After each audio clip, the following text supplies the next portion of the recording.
Do you think you know police corruption? Then let me tell you a story from the 90s that will blow your mind. Back then, Sydney was absolutely crime-infested, and Parramatta was no different. We already had a solid culture of crime right here. They were my friends, and honestly, between us we were basically an entire walking, talking crime wave. I can't be 100% sure if it was 96 or 97, those years blur together, but I remember seeing the media reports first. I'll never forget being stopped outside the old post office right out front of Parramatta Library with a mate. 3 detectives in an undercover car wanted me to come down to the station and talk. I told them straight over and over, if I'm not under arrest, then I'm not going anywhere. But it went on, and on it took about 40 minutes, maybe even an hour of them practically begging me just to listen to what they had to say, promising me it was definitely in my best interest to hear them out. That's what really surprised me, because they knew damn well I wasn't an informant. But before I agreed, I said whatever they had to say they can say right here while I was with my mate. But they kept begging me to come with them to the police station, so eventually I reluctantly agreed. I honestly can't remember if my mate came with me or if I told him to meet me there just so he could see what the fuck they were actually going to do with me. Now, when we got back to Parramatta Police Station, they took me upstairs into a big room filled with desks.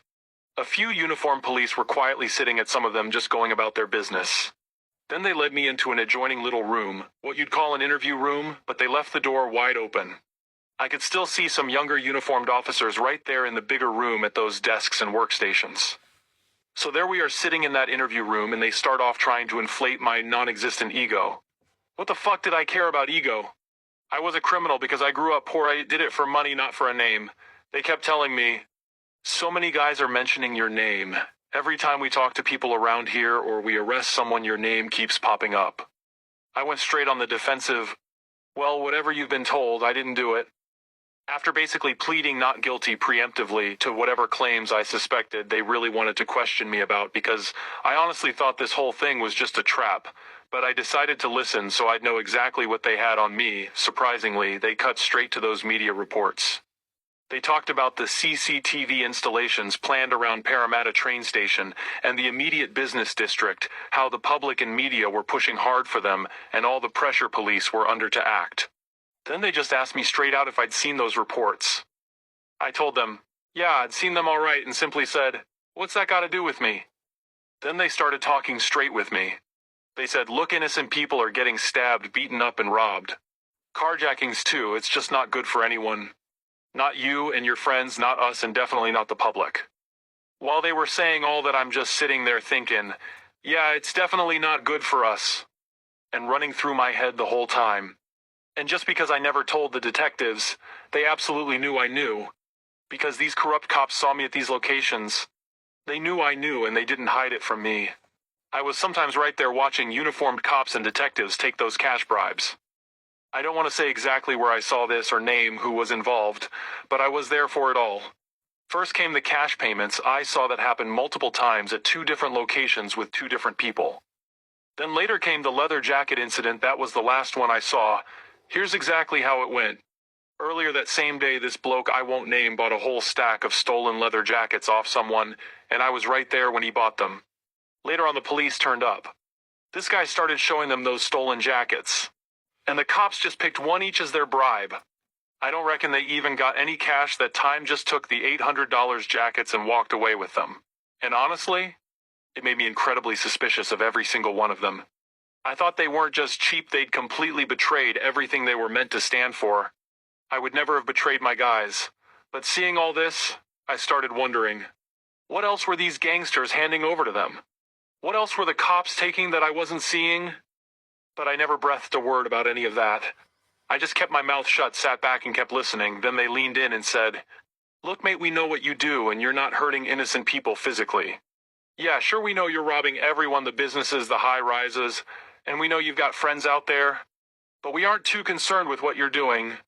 It doesn't cause media attention, and innocent people aren't getting hurt. So I said, I still don't know what you want from me.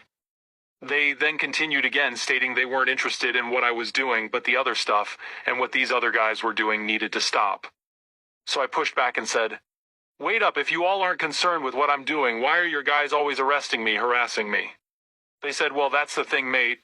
If you can use your influence to get these idiots to keep out of Parramatta CBD and help stop these violent crimes on innocent people, we won't be doing that anymore. And get this, they never once told me to go out and beat people. They were intentionally ambiguous. They never spelled out exactly how I was meant to use my so-called influence. But oh, I could definitely read between the lines. Crucially, at no point did they demand money from me or even ask for information. Not a single thing. They seemed to only care about protecting the public, the businesses, and the train station area. I said, "What? Are you saying that I can be walking up Argyle Street with a safe and you see me, that I'm not going to be stopped?" They said, "We wouldn't have said so otherwise." I then said, "Yeah, but that's you guys, the detectives. What about the uniformed police? I still got them to worry about." They said, "No, we've already sorted that." And one of them actually stood up, walked out of the interview room over to a uniformed officer at his workstation, and said something I couldn't hear. That uniformed bloke looked straight at me and just gave me a nod, didn't say a single word, just a silent nod. It was like they were all in on it, every last one of them. So I was sitting there thinking, okay, if these guys want to give me a green light, I'll happily take it. I was laughing inside thinking, if you idiots think I'm going out to beat people up and act like some kind of police enforcer on the streets of Parramatta, you guys must be getting way too high. But I kept my cool and just agreed. We had a deal if that's all they wanted. Since it was so ambiguous, I just used my influence and tell the boys they're red hot, the police aren't playing by the rules anymore, so watch yourselves. Truth is, I didn't know everyone and I had zero real influence over them. I was simply giving the boys a heads up, and I took that green light anyway. Then I left the station where my mate was waiting downstairs. When I told him exactly what had just happened, he just laughed. Now in the weeks that followed, I was with a friend who is now deceased, so I'll say his name now, no legal threat left, and no way those corrupt cops can ever silence him. His name was Nasser Gaderi. Tragically, he was later killed in that terrible double murder at North Rock several years later. Anyway, just a few weeks after that green light deal, we were sitting in a car. 4 guys total, 2 of them Nasser's crew. I was selling thousands of ecstasy tablets to them parked right outside a multi-level car park. It was nighttime and I remember it was raining a bit. We had thousands of pills in there. And I was sitting there counting out the cash when out of nowhere torches hit the windows. 2 of them front and back. Then they tapped on the glass. It was uniformed police. On fucking mountain bikes, we all absolutely panicked. Everything was right, their completely visible bags full of ecstasy, and the money I was literally counting. I had cash in my hands, more laid out in piles across my lap. Picture it. 3 young ethnic guys plus a known criminal sitting suspiciously in a weird dead-end spot. The only way out was in reverse, nowhere else to go. And to make it worse, the police station was literally just around the corner, then one torch swung directly into my face. I looked straight right back at it. And then they simply switched their torches off, jumped back on their bikes, and rode away. Just like that. Gone. Everyone in that car was absolutely shocked. This wasn't normal, not by a long shot. They all turned and stared straight at me. They'd seen exactly what just went down. But here's the thing, I had never said a single word to any of them about that green light. And I didn't bother telling them now either. I didn't exactly trust these guys enough to share that kind of secret. There were a few other incidents after that which made it crystal clear these detectives really did hold that kind of power, but I don't need to go through them all. Now, for anyone listening who knows me and was around here back then, you'll remember a certain crew. They were tied to a well-known crime family from our area. I won't name them, won't say what nationality they were. That's never been the point. But you know what happened? They started walking the streets of Parramatta, straight up banning people from Parramatta. They even bashed a few of them. I saw it happen myself, and plenty of other lads came to me complaining about it. They picked their targets carefully, never said a word to me or to some of you listening, but I know you remember it all too well. Let's be clear, these weren't street gangs. This wasn't stupid postcode wars, wasn't fighting over some random street corner. There was simply no other logical reason for them to be doing this, and to me, it was screamingly obvious exactly what was really going on. I never let on that I knew the truth. And they never acknowledged a thing to me either. It just hung there, unspoken. I continued in my life of crime. What the fuck else was I going to do? Everyone I saw was a criminal. It didn't take long before my green light was revoked. And I thought about threatening these cops to make sure I'm untouchable.